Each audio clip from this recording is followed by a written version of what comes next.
जय मसीह के दोस्तों, प्रभु यीशु मसीह के नाम में मैं आप सबों का स्वागत करता हूं। दोस्तों, आज का इस सुंदर दिन के लिए मैं परमेश्वर का धन्यवाद करता हूं। विशेष करके धन्यवाद देता हूं कि आज फिर से परमेश्वर ने हमें जीवित रखा है। फिर से परमेश्वर ने आज हमें उसके वचन को सुनने के लिए उसने हमें बुलाया है। हालेलुया। दोस्तों, तो हम लोग बिना देर किए हम लोग परमेश्वर के वचन की ओर बढ़ते हैं। और अगर आपके पास बाइबल है दोस्तों, तो ज़रूर से बाइबल ले लें, क्योंकि बाइबल जो तो आप साथ में रख कर पढ़ते हैं तो उसको ज़्यादा हमें समझ में आता है और ज़्यादा हमें उसमें समझने के लिए, अंडरस्टैंडिंग करने में हमें ज़्यादा मदद मिलती है। क्योंकि उस समय में पवित्र आत्मा जो है दोस्तों, हमें और भी गहराई से हमें समझने के लिए मदद करती है। इसलिए दोस्तों, बाइबल हमेशा परमेश्वर के वचन को सुनने के समय परमेश्वर के वचन को हाथ में ज़रूर ले लें। तो दोस्तों, चलिए बिना लेट किए हम लोग शुरू करते हैं। तो आज का जो वचन है दोस्तों, लूका रचित सुसमाचार उसका 18 अध्याय और उसका 2 से लेके हम लोग 4 तक पढ़ेंगे। और इधर इस विशेष करके यीशु मसीह अपने चेलों को यहाँ सिखाते हैं कि नित्य प्रार्थना करना चाहिए। प्रार्थना करने के विषय में दोस्तों यहाँ पर यीशु मसीह सिखा रहे हैं, यहाँ समझा रहे हैं इस विषय में कि नित्य प्रार्थना करनी चाहिए और हियाव नहीं छोड़ना चाहिए। तो दोस्तों, यहाँ पर यीशु मसीह अपने चेलों को सिखा रहे हैं। तो क्या सिखा रहे हैं उस बात को हम लोग पढ़ेंगे। तो आइए 2 से हम लोग शुरू करते हैं।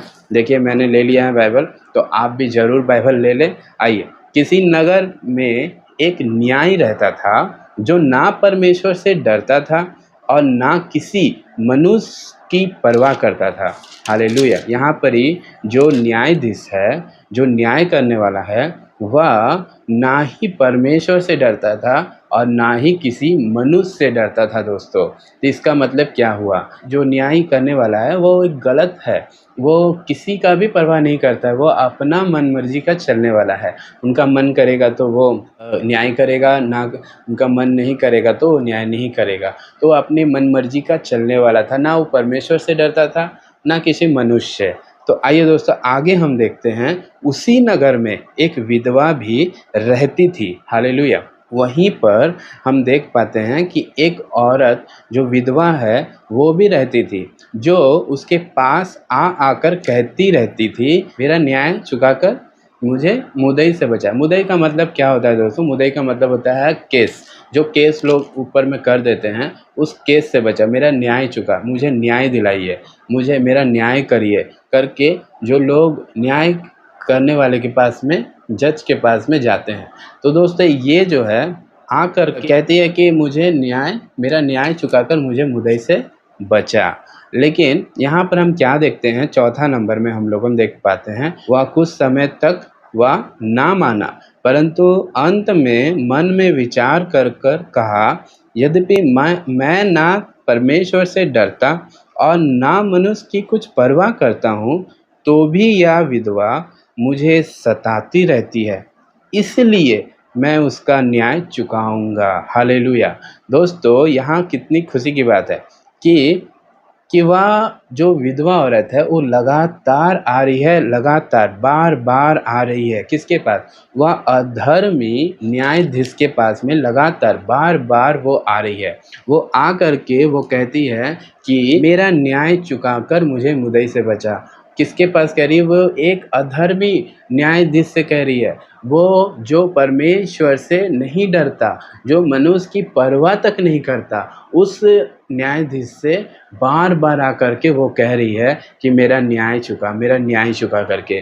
तो देखिए दोस्तों, यहाँ इसी बात के ऊपर में वह बार बार आने के वजह से वह न्यायाधीश लास्ट में कहना पड़ता है उसको कि वह मन में विचार करने लगता है और वह कहता है कि ना ही मैं परमेश्वर से डरता हूँ, यद्यपि मैं ना तो परमेश्वर से डरता और ना मनुष्य की परवाह करता। उसके बावजूद भी यह औरत बार बार, यह विधवा बार बार आ करके मेरे नाक में क्या कर दिए? दम कर रही है, मुझे सताती रहती है।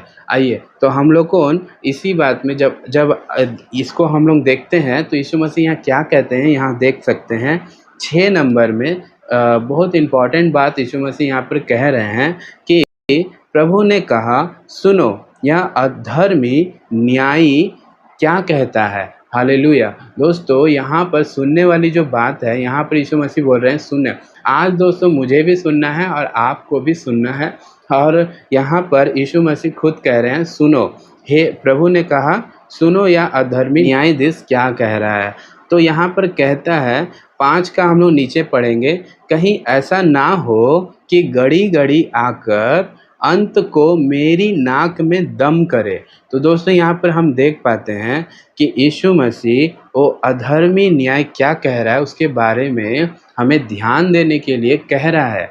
सच बात है दोस्तों कि किस तरह से वो कहकर उससे छुटकारा पाना चाह रहा है और उसको चाह रहा है कि चलो इसका कैसे भी हम इसका न्याय चुका देते हैं ताकि ये बार बार आकर के मेरे नाक में दम ना करे। देखिए दोस्तों, तो उसी में यीशु मसीह कहते हैं, इसलिए क्या परमेश्वर अपने चुने हुओं का न्याय ना चुकाएगा। देखिए यहाँ पर कहने की बात यह है कि यहाँ इतनी बार वो लगातार, वो जो विधवा औरत है वो लगातार आ रही है और उस न्यायाधीश से प्रार्थना कर रही है, लेकिन वो न्यायाधीश किस तरह का है, वो अधर्मी है। वो अधर्मी है दोस्तों, वो ना परमेश्वर से डरता है ना मनुष्य की परवाह करता है, और ऐसे व्यक्ति के पास में वो विधवा औरत न्याय मेरा चुका करके लगातार कंटिन्यूसली लगातार बार बार वो आती है। लेकिन यहाँ पर परमेश्वर कहता है, जो रात दिन दुहाई देते रहते हैं, क्या वह उनके विषय में देर करेगा? मैं तुमसे कहता हूँ वह तुरंत उसका न्याय चुकाएगा। हालेलुया! मैं तुमसे कहता हूँ कि वह तुरंत उसका न्याय चुकाएगा। सच बात है दोस्तों, परमेश्वर दयालु है। वह परमेश्वर जो हमारा परमेश्वर है, जिसने हमारे लिए दुखों को सहा, जिसने हमसे प्रेम किया, वह परमेश्वर इतना निर्दय नहीं है, इतना इस तरह की बुरे विचार, इस तरह की बुरी सोच वह नहीं रखता है। अगर हम क्या परमेश्वर के पास बार बार जाने से क्या परमेश्वर सोचते हैं कि ये मेरा नाक में दम कर रही है?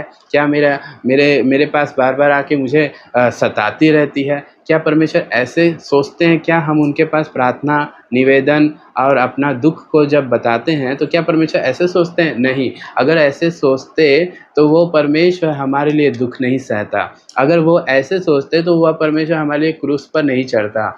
ऐसा सोचते तो वह हमारे लिए कोड़े नहीं खाता। सच बात है, परमेश्वर भला और वह प्रेमी परमेश्वर है, वो करुणामय परमेश्वर है, वह दयालु परमेश्वर है, वह अति महान परमेश्वर है, वह सर्वशक्तिमान परमेश्वर है। वह परमेश्वर कहता है, निरंतर प्रार्थना करने वाला, रात दिन दुआई देने वाला का प्रार्थना को परमेश्वर कहता है वह तुरंत उनका न्याय चुकाएगा। अगर आप लगातार उस परमेश्वर से इस तरह से, जिस तरह से यह विधवा औरत जिस तरह से प्रार्थना की वह अधर्मी न्यायाधीश से, वैसे ही अगर आप परमेश्वर, सच्चे परमेश्वर से, जो प्रभु यीशु मसीह जो हमारा परमेश्वर है, अगर आप उससे प्रार्थना करते हैं लगातार बार बार, तो यहाँ पर हम देख पाते हैं दोस्तों कि वो उस प्रार्थना के द्वारा परमेश्वर उनके जीवन में क्या करेगा, तुरंत उसकी प्रार्थना का उत्तर को देगा। दोस्तों सच में परमेश्वर महान है, उसकी जय हमेशा होने पाए। और परमेश्वर फिर कहते हैं यहाँ पर कि तो भी मनुष्य का पुत्र जब आएगा तो क्या वह पृथ्वी पर विश्वास को पाएगा?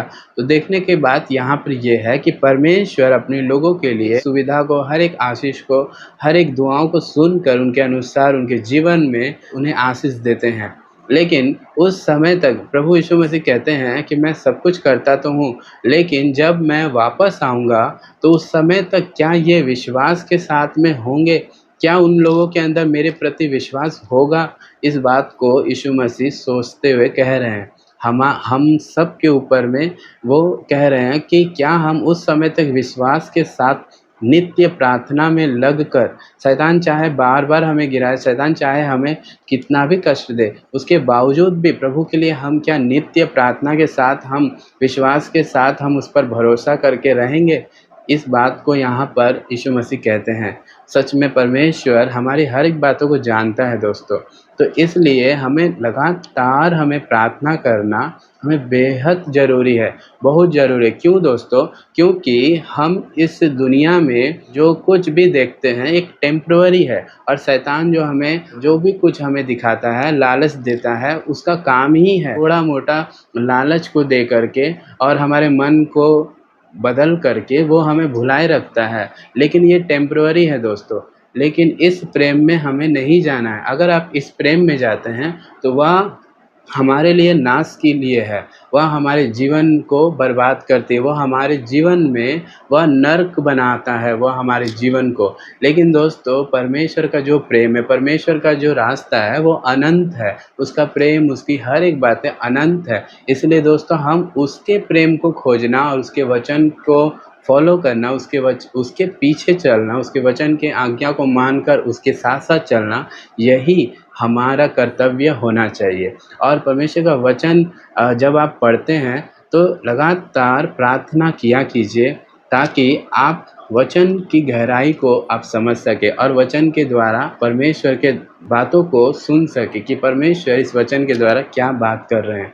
सच में दोस्तों इस वचन के द्वारा हमें कई चीज़ों को सीखने के लिए मिला। दोस्तों लगातार प्रार्थना करने के द्वारा हमारा परमेश्वर हमें ज़रूर उत्तर देगा, कहकर यहाँ पर वचन कहती है। परमेश्वर हमसे वायदा करता है कि उसकी प्रार्थना जो रात दिन दुहाई देते रहते हैं, क्या वह उनके विषय में देर करेगा? नहीं, वह तुरंत उसका न्याय चुकाएगा। हालेलुया! सच में परमेश्वर इस तरह से कहते हैं। तो क्या हमें विश्वास हमें नहीं करना चाहिए? ज़रूर करना चाहिए दोस्तों।